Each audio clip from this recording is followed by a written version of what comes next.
When we collaborate effectively, we can create something greater than the sum of our parts. Good morning, Michelle.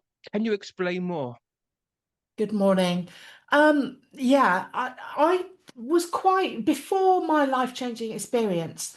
I was quite independent. I just did things my own way, not because I'm unsociable, but just because I just get on with things. And it wasn't until my life-changing experience that I realized the power of collaboration. And once I'd seen it, I couldn't forget it. I realized that we can actually create things that are greater than the sum of our parts. When we all bring what we've got together and collaborate effectively, we can move mountains. And that it just blew my mind. And I've been on a journey since then to help people to collaborate more effectively and to create something they could never have done on their own. Yeah, I 100% agree. Because I know when I do my own stuff and I'm trying to do it all by myself, it's almost like trying to walk up that mountain while pulling a big massive rock. But I feel as though if I was to go a little bit deeper and a little bit more spiritually into the thing, is the idea that if we're all connected, when we all link our own energy together, we almost have this superpower, and this energy almost amplifies. You're absolutely right, James. Let me give you an analogy. Um, because I use this analogy in quite a few of my keynote talks. And it's the analogy of barbershop singing. So, barbershop singing is four-part harmony. And what happens when you have four people singing, um, and they're singing the right notes, what can happen is something that can be achieved is called an overtone in barbershop language. It means different things in different genres, but an overtone in barbershop is actually the creation of a fifth note that nobody is singing. And it's just created by the four voices coming together and it rings on an overtone, and you get a fifth note that nobody is singing, but a trained ear can actually hear. So it's the best way to describe something that is physically creating something greater than the sum of its parts. What a beautiful analogy. I used to be a member of the PSA, and obviously the whole idea of the PSA is about collaboration, and obviously the power of collaboration. When you actually work with somebody, you don't just get your own experience; you have experience from the other people, and I think when we are able to collaborate, work together, we are starting to create I feel, a much better world. Yeah, and I think the Professional Speaking Association is a membership association. The purpose of it is to help people to speak more and to speak better. So it's all about helping people to grow the speaking side of their business or their speaking business, whether that's training, speaking, coaching, whatever. If you use your voice in order to earn a living, then you know that's the right association for you. But actually, my theme as national president is called collaboration evolution. And that's the theme that the national president every year has their own theme. And what I wanted to do was to create something within our tribe that gave people the idea of, in order to succeed, collaboration is essential, but actually we need to evolve. We can't, I want to get us to a place where collaboration is second nature and we never have to go back to thinking about how we collaborate again. It just becomes second nature. Yeah, I think sometimes, especially at this moment in time, collaboration is so important because you see on Instagram, you see on Facebook, and there's all these people saying you can have this amount of money, this house, this car if you do this. But they sell you the course and then that's it. They leave you to it. And there's this idea that when you are able to work alongside people, you get something more than physical things such as cars, money. You start to create connections within yourself, but within other people. And I think one thing I think in this world that we quite often struggle with, and I reckon it's probably a cause of so much suicide, especially in men, is the lack of connection. And collaboration is all about creating those connections, creating um, something bigger than ourselves. And that gives us a sense of purpose. Absolutely. And I think the whole world is fractious, that there are so many examples of individualistic behavior, and people doing things. It doesn't matter whether it's children, playing on the mobile phones rather than going out and playing with children on the streets or in the parks or whatever, or whether we're talking about politics or or war or whatever. The whole planet is breaking down into these fractions, and it's more important for us to practice collaboration in these times. There was a memory that came up on Facebook this morning from a few years ago, and it was a poster that I posted up on my page, and it said, "When hate is strong, love must be stronger." And that's always been my philosophy. There is hate in the world. There is trauma in the world. But when there is, the best way to, you can't fight it. The best way to drown it out is to spread more love, to be more giving, to be more collaborative. Hmm. Hmm. Can you tell us your story? Sure. So I thought I was rocking it, James.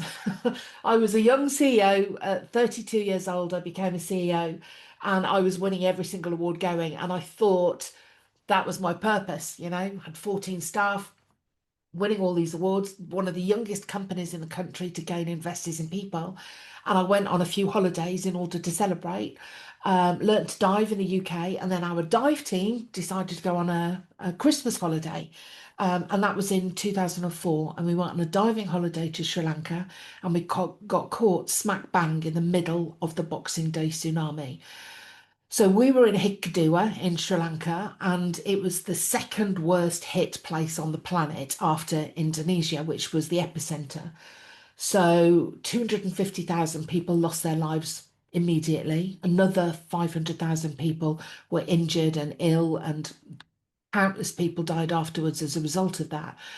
33,000 people in Sri Lanka lost their lives, more than 4,000 people in the village where I was staying, and 2,000 people on the worst ever train, trauma that we've ever seen. And that was 2 miles inland from where we were. So it was pretty big. And it was what I learnt in the aftermath. In Jimmy Lal's garden, Jimmy Lal was a village elder who opened up his garden to all of these refugees, or displaced people. And we were there for a week. And it's what I learnt in that garden about how human beings came together that gave me all the lessons that I now live by and try and share with others. So it's what I call the magnificence of humanity. And let me give you an example of the first story of collaboration. When I got to that garden, I had a Nokia mobile phone in my hand. It wasn't working. I don't know why, but the signals had gone down and everything. And as soon as I got into that garden, we suddenly had one person that had a battery, one person that had a SIM card, one person that had knowledge, one person that had a piece of wire. And all of a sudden, they kind of descended on this phone, and within minutes, we had a working phone. Now, it might seem like a simplistic example, but with that one working phone, every single person in that garden got one message home. We reached every corner of the planet with that one tiny little example of collaboration. And so many people knew that their loved ones were okay. And that's the worst thing. A lot of people say the worst thing is not knowing whether their loved ones are okay or not. So the power of that tiny little piece of people bringing what they had together. I had a useless phone, someone else had some knowledge, someone else had a SIM card, someone else had a piece of wire. We just bought what we had, but when we put it together, we made a massive difference across the planet. That's powerful. It just goes to show that when people pull together, the power it has. and how it can impact people's lives in such a big way. Yeah, and I think the problem, James, is that a lot of people don't value what they bring to the party. We're afraid to say, well, I can do this because we think, well, that's nothing. But what we don't realize, because it comes naturally to us, we don't think that it's valuable because it's like, well, everyone can do that, can't they? Actually, no. If somebody can't do what you do, it's incredibly valuable to them. So we need to get over this fear of, being ridiculed or fear of not bringing enough. We need to get over that and just say, this is what I can do. Might not be a lot, but if we put it together with something else, maybe we can create something. So we need to get over that, and learn to just give what we've got, bring it to the party, and see what can happen when other people bring what they've got together. It's the collaboration of those skills, the collaboration of that knowledge, that then becomes something much more powerful. How do you think that people can start to get over their fears in order to start to collaborate more? I'll give you another little story if I can, which might be able to put it into context. I remember a few days in, I said to my friend John Goodgin, he said, Michelle, you don't look yourself today. Are you okay? And I said, I feel useless. I don't understand what I'm bringing to the party. I don't feel like I'm doing anything.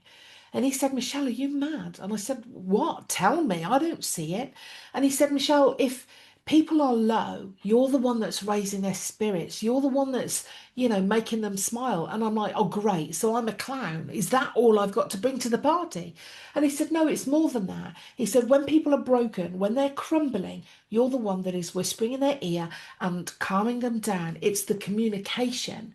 It's your counsel that is managing, that helping people to manage their emotions. And I thought, well, that's nothing, is it? But it's only months later when people came to me and said, Michelle, if it wasn't for you in that moment, I would have lost it. My children would have seen me lose it. It would have had a much different effect on them. So thank you. And I suddenly realized months later how powerful it was. Just me doing what I do. I don't value it, but other people find it invaluable. So it's about just being open and saying, I don't know if this is any use, but I can tap dance, whatever it might be. I don't know if it's any use. I can knit. Oh, hold on a minute. You can knit. Suddenly, in that scenario, we can make fishing nets by somebody who knows how to knit. We can start to make fishing nets. We can feed people if we can catch fish. How valuable is that? So it's about saying, I don't know if this is worth anything, but here's my offering, and then allowing other people to say, well, yeah, I don't know if this is valuable, but this is what I've got, and then seeing what you can do, putting it together. So it is a practice, and it's a habit. You have to get into the habit of doing that on a regular basis, I think. Communication is so important. I've started reading a book on authentic relating, and that's all basically down to going deeper into our conversations and trying to understand people, but from our own perspective. And there's one on, so it's about accepting everything. So, kind of saying to yourself, like, I acknowledge perhaps some anger in myself, but I welcome it. I acknowledge happiness in myself, but I welcome it.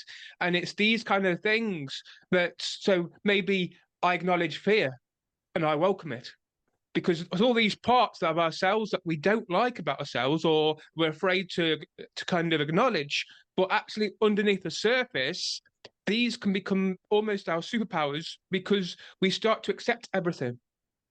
And then there's another part where it starts to say in about talking about your own experiences and listening to other people's experiences. When you are able to speak about your experiences, you're able to connect more deeply with regards to communication, which then can quite often heal a relationship rather than pushing a person away.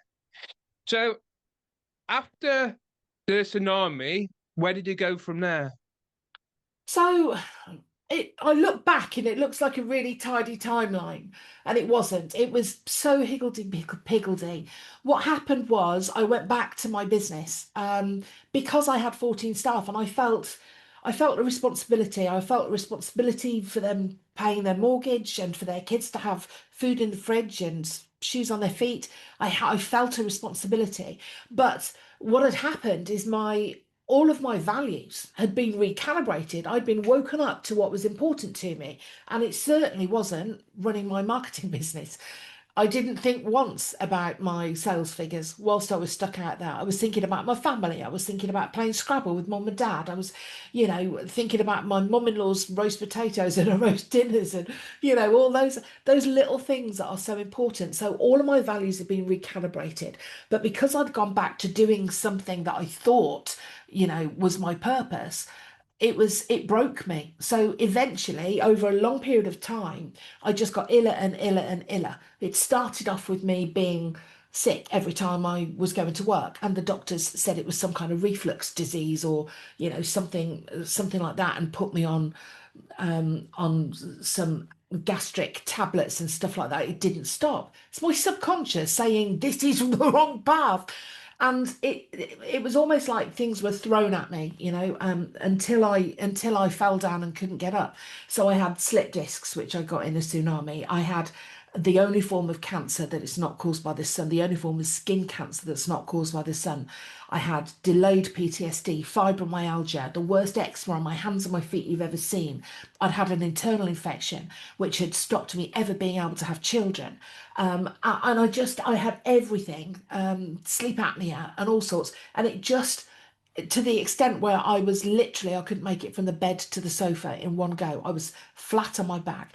And it was only when I ended up rehoming all my staff and closing my business and then concentrated on healing myself and realizing that the only way to find that alignment and to heal was to actually be in alignment with my core values, what I call our driving forces. That's what gives us health, purpose, fulfillment. And I ended up becoming a behavior profiler and pouring everything I had into understanding the lessons that I'd learned. Fast forward another 10 years, and I've created an entire suite of brilliant analysis tools which empower people. They help people to understand what their true drivers are, helps them understand how they communicate, how they're perceived by others. A whole host of these brilliant analysis tools that actually enable me to do what is now my true purpose. So before we go to analysis tools, we talk about that. You mentioned earlier about how your the tsunami completely transformed your values. What actually transformed? So let me just put you in in the scenario.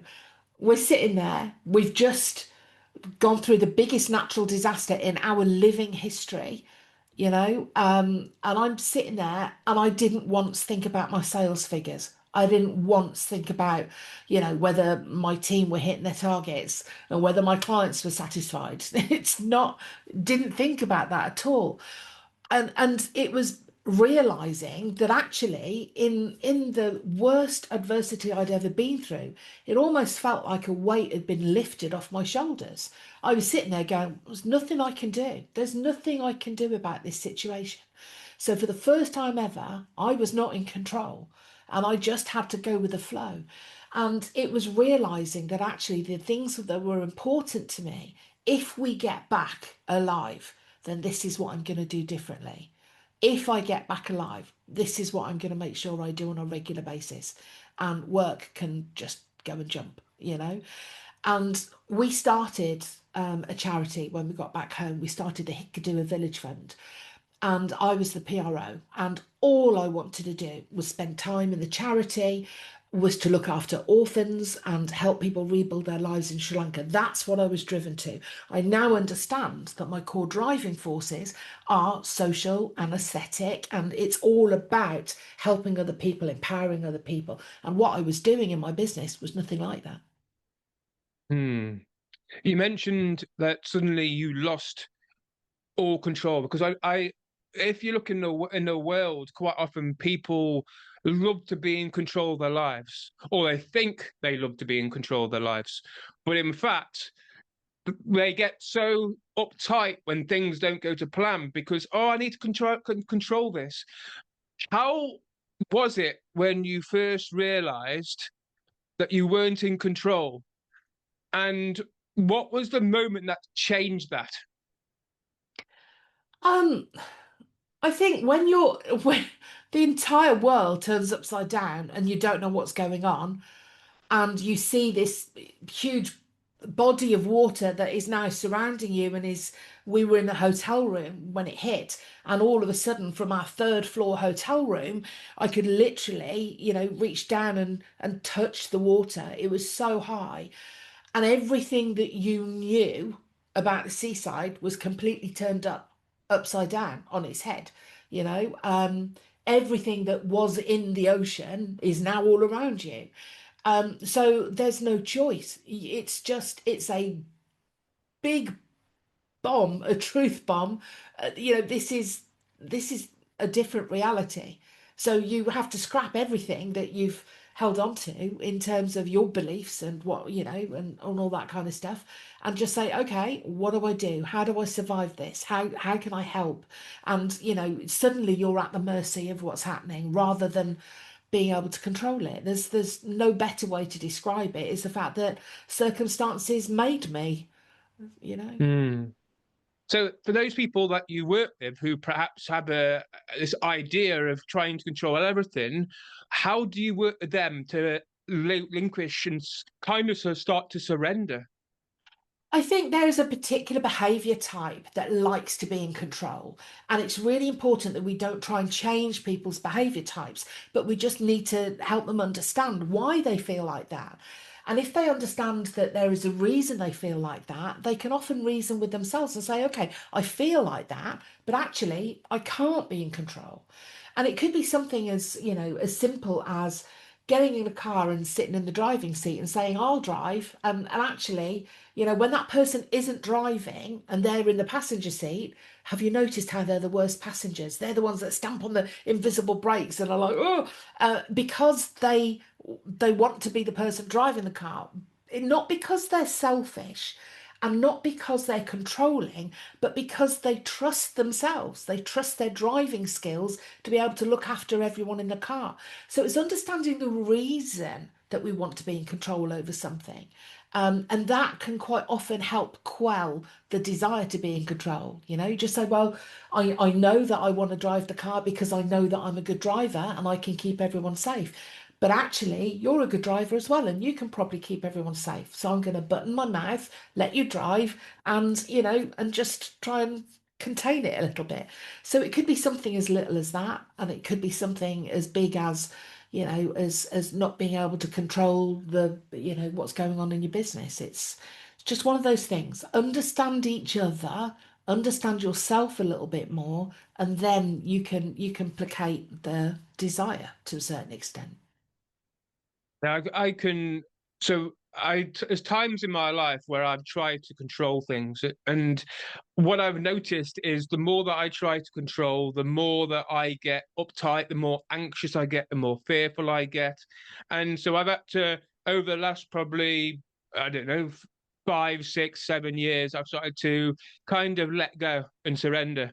And I think the biggest example I can give there is that this house that I live in here now, back in 2017, I was looking and I was basically going around every house saying, yes, this is the one, this is the one. And then I go into the next house and this is the one, this is the one. I came into this one and I was like, this is the one. I knew deep down that this actual house was the one. And it fell through twice. And the lesson there was that if I just allow myself to surrender, if it's right for me, it will happen. And it happened. And that's just the power of letting go. Yeah, you're so right, James. And if I think about scenarios that happened, I look back and there's a cathartic feeling about what happened. You look back and you think, do you know what? Danny was holding on to Paul's hand, her father, and she was being swept away, and he lost grip. And you might think, oh my God, that's it, she's gone. But actually, when he lost her grip and she carried on being washed away, all of a sudden a rack of BCD jackets, those, inflatable jackets, a big heavy rack fell down, and it would have fallen straight onto Danny, a tiny little girl, who was stick thin. They used to call her Shark's toothpick, just as a joke, Mhm.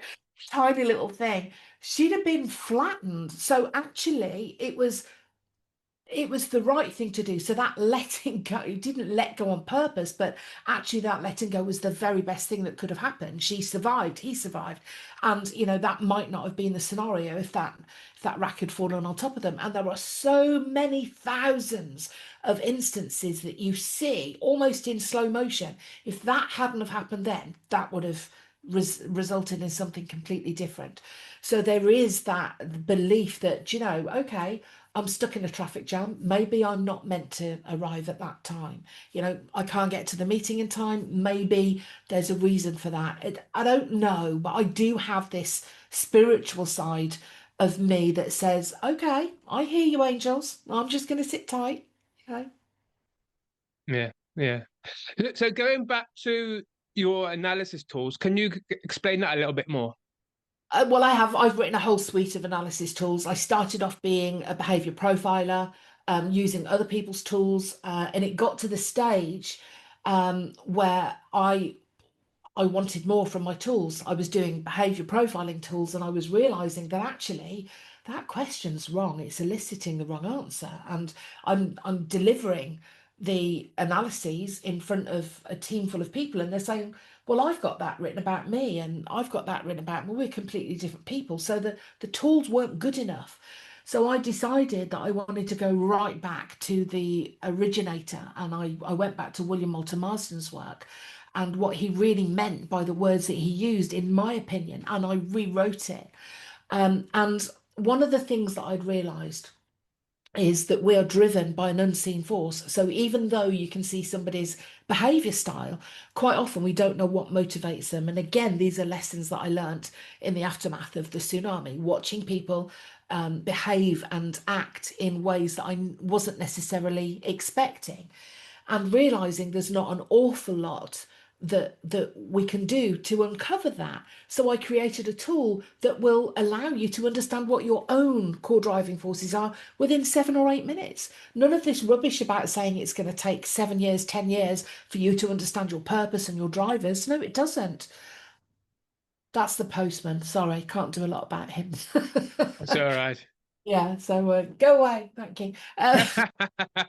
Yeah, but so I did the core driving forces analysis, which I call essence because it's our DNA, it's our essence. The behavior is just the way that we tend to communicate and think, and we can change that. It's very changeable.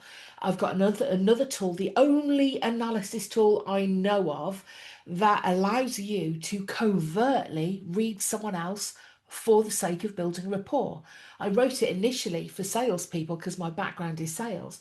And I thought, if you have a hot prospect and you want to be able to know how to build rapport with them, how do you do that? Well, do you know what? You can go online, you can fill in an analysis about them, your opinion of them, and it just asks questions about when James signs his email off, how does he sign it off? And when he meets you, how does he greet you? Is it a big hug? Is it a firm shake of the hand? And what it does is then it gives you this report on all the ways that you can build rapport, all the ways you're going to break rapport based on the information you've given. And it's an incredible tool. And I'm now writing that tool for couples, for families, for many more scenarios, for customer care, rather than just having the sales kind of aspect. So that's a tool I'm really really excited about. You know something? Tools are so important because what I've come to realize about my own journey is that there is no one thing that fits for everybody, and there's not one thing which is going to last the entire life. I feel like you get things which come in at the right time. You take a bit of that, then you get the next thing, you get a bit of that. And one that I've started looking at the moment is human design and understanding. I don't know if you've heard of human design. Yeah, Yeah. yeah. So I've understood that I'm a projector, so that my energy goes up in waves.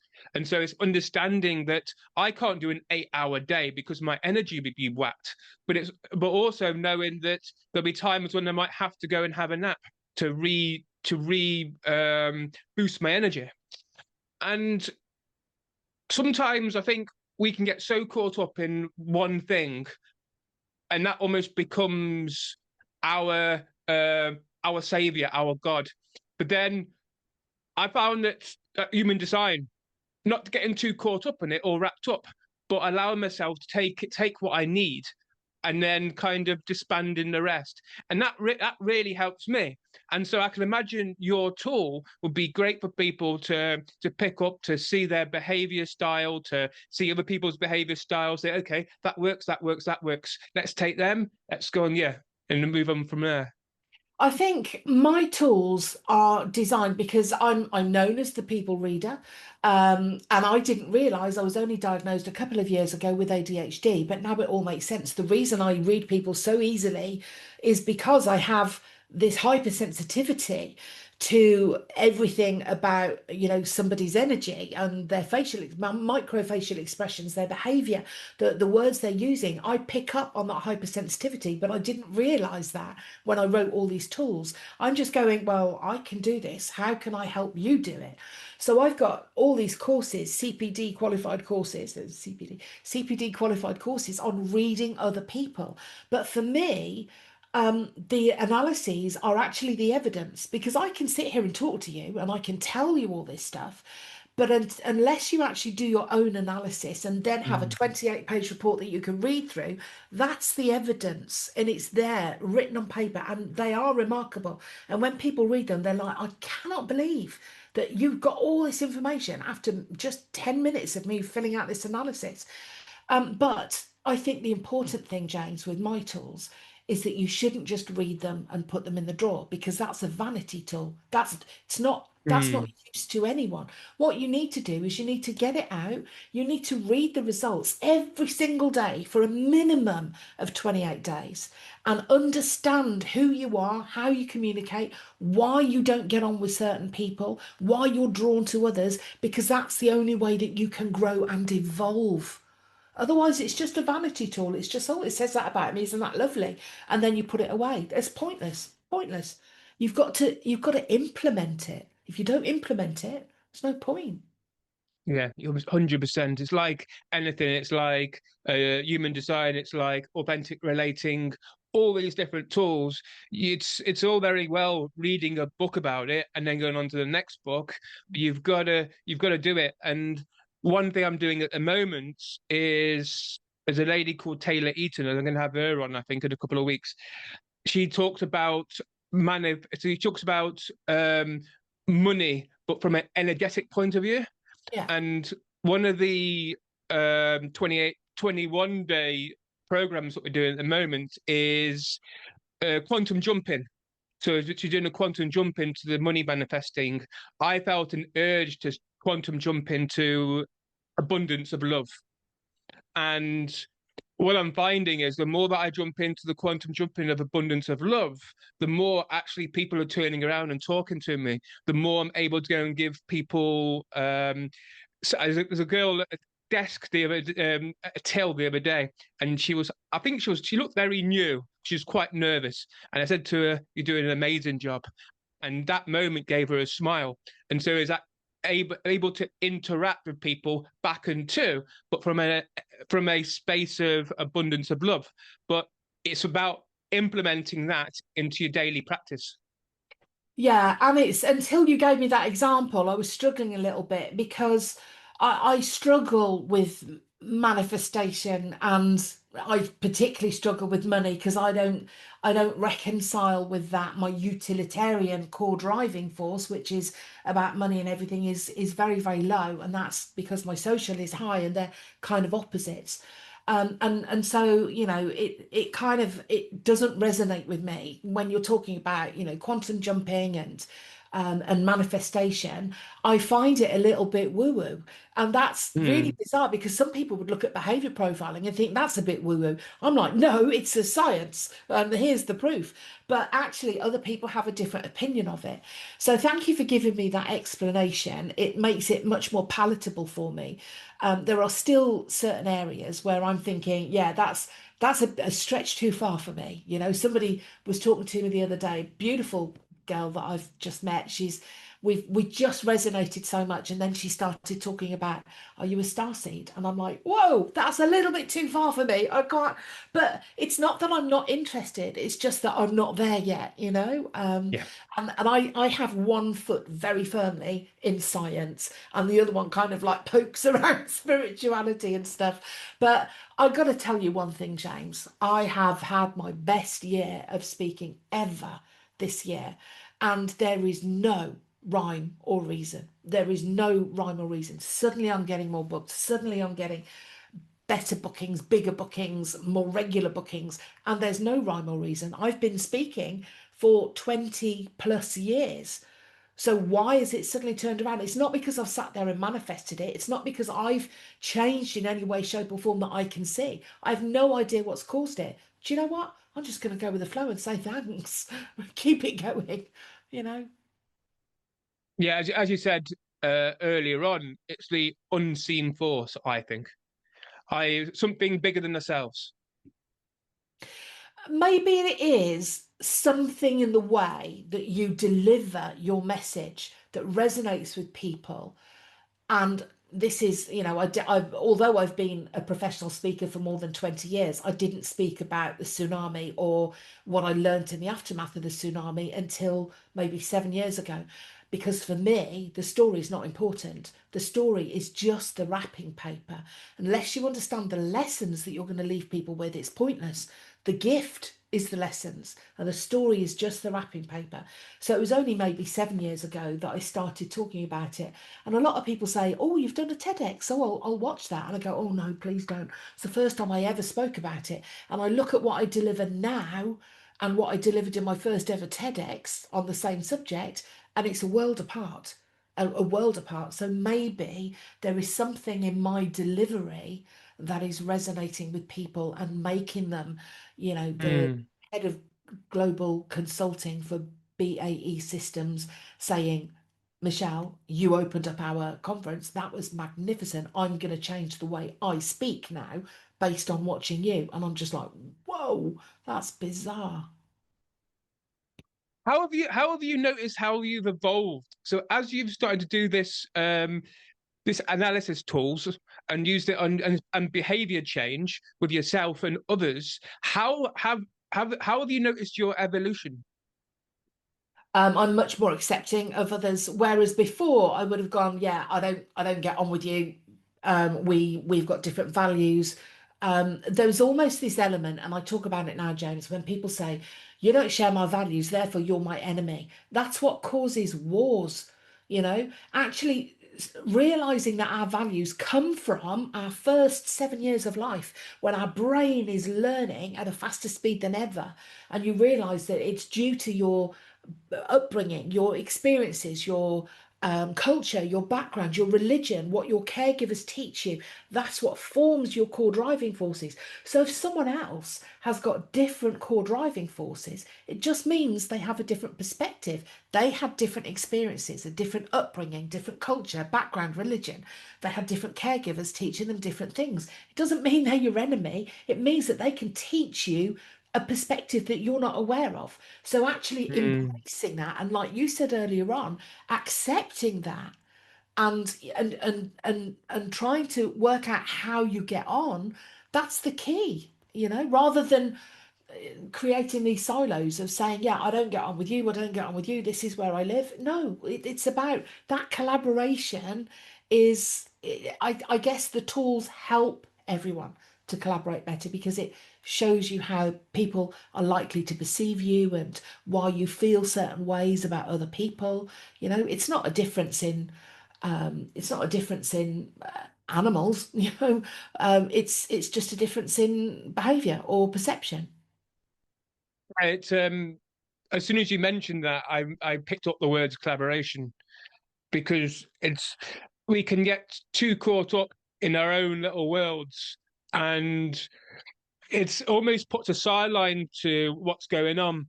But how can people start to understand their own? So how, if obviously they can get in contact with you, but how can people start to explore their own core values? Okay, here's a little exercise which I don't know where I got it from. I know that I didn't make it up. It's something that I heard and have evolved. But what I say is imagine that you are in a train, okay, and that train has got two seats up front, and then it's got two seats behind, and it's a great big long carriage.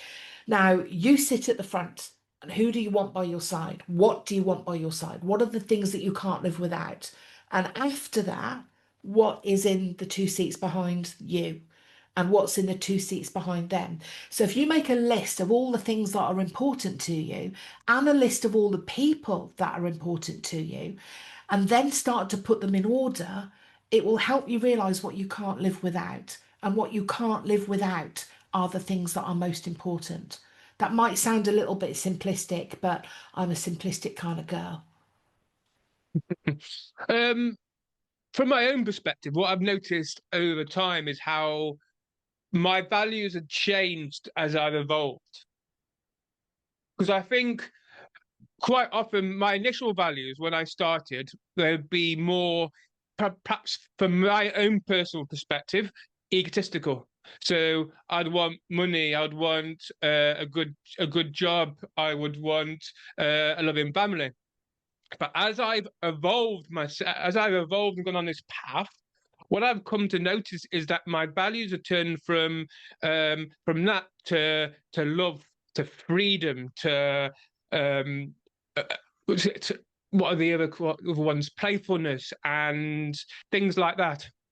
So how can the question I want to ask here is, how do people truly know what they want? You see, this is the reason that I wrote Essence. There's a big difference between, and I call it core driving forces, what drives you, rather than values. Because as soon as we start talking values, we start to argue with people about what they are. If I ask someone what their values are, they tell me what they aspire to, what they want their values to be. That isn't necessarily what's true for them. So, what Essence, the Essence analysis, what that does is it shows you truly, subconsciously, what drives you by the very cleverly written questions and the answers that I elicit from that. It shows you what truly drives you. That's a different thing altogether. But what you're talking about, James, is you're talking about the fact that you were thinking, what you've got to start somewhere. What are your values? Okay, I want money, I want a nice car, I want success, I want to be heard, and all that kind of stuff. But then you've got to peel the onion layers back and say, but why? But why? Why do you want money? Because it'll make me feel recognized, because it'll make me feel successful. But why? Okay. And you keep asking the but why? And where you've got to, you've called it evolution. It's how you've evolved. It was always there, James. You just weren't asking the right questions and peeling the onion layers back. Hmm. So what you want to do, the truth of what you want to do, the earning the money might help you get there, but it's not the truth of what you want. The truth of what you want is what you're talking about now. So well done Hmm. for getting there. Thank you very much.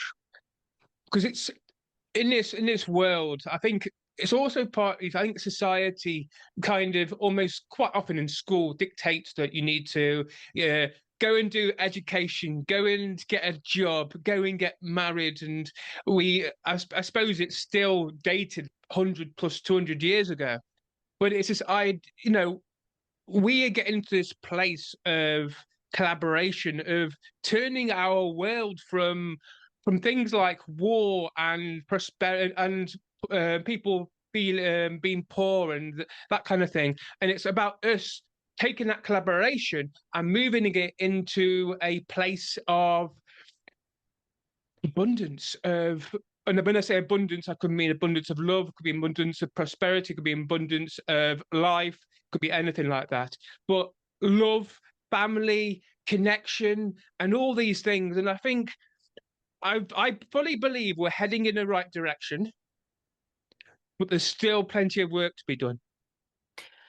The my theme of collaboration evolution, when people are saying, well, why don't you just call it collaboration? Why is it collaboration evolution? And this is why.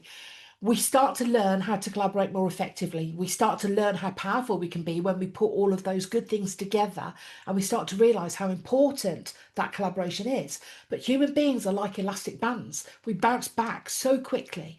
So what we need Mm. to do, and I want you to think of it like a piece of knicker elastic, okay? You need to keep stretching it and keep stretching it until the elastic goes, until it doesn't bounce back to where it was. That takes practice. You have to keep stepping forward. And I said this from main stage last year. You know, if we keep taking a step forward and then taking a step back, the only thing we're doing is the freaking hokey cokey. We're not evolving. We need to take one step forward and then we need to bring the other foot forward. And sometimes we just need to stand there and be grounded before we can take the next step. But it's all about that moving forward and not allowing ourselves to bounce back to where we've been before.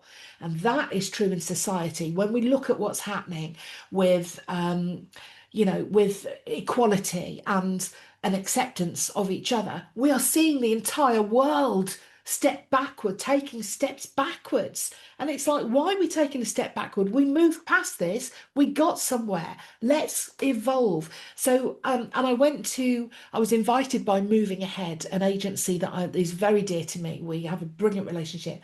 They invited me to the House of Lords to this magnificent event where there were several women who were just phenomenal, and they'd been all over the world, and they came back and we were talking about equality and diversity, and they were saying exactly what I was saying, but on different subjects. We need society to move forward, and we cannot allow society to move back. So when people are taking steps backwards, we have to say no. I'm sorry, I don't agree with that, and stand our ground, because otherwise we're that knicker elastic. Yeah, yeah, yeah, yeah. I think it's down sometimes it's down to fear because I think you've got TV, sorry, news, you've got all kinds of different other things. And I feel like people are sometimes afraid. Some people are afraid to step out because when you step out, it's like the tank analogy. When you're in your tank, you're safe. You put your head out the parapet, it can be shut off. So we need them brave few to stand up to be seen so that others can do the same. And do you know what? When we do stand up and speak out, what we're actually doing is we're giving other people permission to do the same. And and it's like, imagine one of my talks. If one person doesn't stand and give me a standing ovation at the end, no one will. Once one person stands up, everyone starts standing up. And I think if we look at it like that and say it's not about sticking our head out of the tank to get shot at, it's about standing and saying that was marvelous and giving a standing ovation and then watching everyone else say, yeah, I agree, that was marvelous. And it's like a comedian doing stand up. If one person doesn't laugh, then nobody laughs. If one person starts laughing, it gives everyone permission to laugh. So be that person that is encouraging the crowd to be themselves and allowing them to have permission to applaud or to laugh. Yeah, it's almost there's this idea that yes, it's scary to stand up and be seen and to show your true self, but it's also admirable. And it's this idea that once, as you said, once you start to stand up, others will stand up alongside you. Yeah. And sometimes I've been the only person that's given someone a standing ovation and no one else has joined in. I don't care. I am showing you what I feel and how much I respect what you've just delivered. And if other people don't want to stand, that's okay. So you also have to remember that maybe sometimes you are going to be the only person standing, and that's okay. Yeah, yeah, yeah, yeah, yeah. I know from my own because I'm starting to stand up now with what I'm doing and try my best, but it can be scary. But at the same time, I also know that this being having this fear, having this anxiety, or whatever emotional feeling is inside me is an opportunity actually to love this part of me. So if you love that embarrassment, if you love that fear, you start to create this love for this emotion or this feeling or whatever it is, and you actually start to sink. So it becomes almost becomes second nature, and it becomes easier. Yeah, and do you know what that's just come to me, which really, I think it really fits in with that. If you're standing at the back of the audience and you stand for a standing ovation, the rest of the audience doesn't know that you're standing. Unless you're near the front, they can't see that you're standing. So actually, with you doing your podcasts, with me being a speaker, with people actually going out there and putting it on social media, it's the only way that other people are going to know that you're doing it. So you have to be in a position of leadership of sorts in order for other people to be able to see you. So even if it just means if you've got an idea or whatever, or you want to say something, if you're the first person that puts it on social media, then put it on social media. You're going to have some people standing with you. You're going to have some people disagreeing with you. That's okay, you know. But unless you're the person starting it and in a visible place where other people can see, other people aren't going to know. Yeah, so the lesson there is to go to the front, book yourself the front seats of the place where you go into, or just get on social media. Um, Thank you very much, Michelle. So if people want to get back in contact with you, how can they get in contact? Um, they probably won't. So this is something really interesting. I have neurodivergence. I'm ADHD. One of my talks is called The Astonishing Advantages of Neurodivergence, and I'm a big advocate of that. One thing that I get rejection sensitivity dysphoria. So I'm not going to hope that anyone reaches out to me because from a podcast, people don't. I would love, love, love, love any of your audience to prove me wrong. And to do that, there's only one Michelle Mills Porter on the planet. You can find me on LinkedIn. That's probably the easiest place to find me. But if anyone was to reach out and say, I just saw you on James's podcast, that I would be thrilled. There we go, everybody. Reach out, and and just so everybody can clarify. I can see Michelle's energy, Michelle's passion, and it's absolutely amazing. So thank you very much, Michelle. Thank you. I'm just going to say one thing. For the first three people that do reach out to me, I will gift them an essence analysis and it will change their lives. There we go. Bye, Michelle. Thank you very much. My pleasure.